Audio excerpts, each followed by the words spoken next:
Hi guys, so kanina galing si Tanya sa school.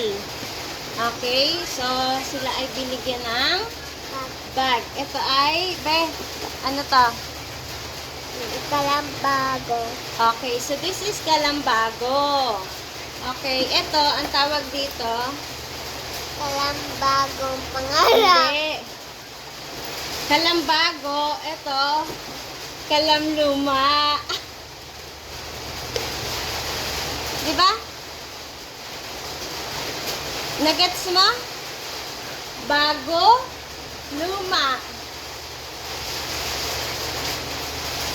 Kalambago. Alin mas gusto mo?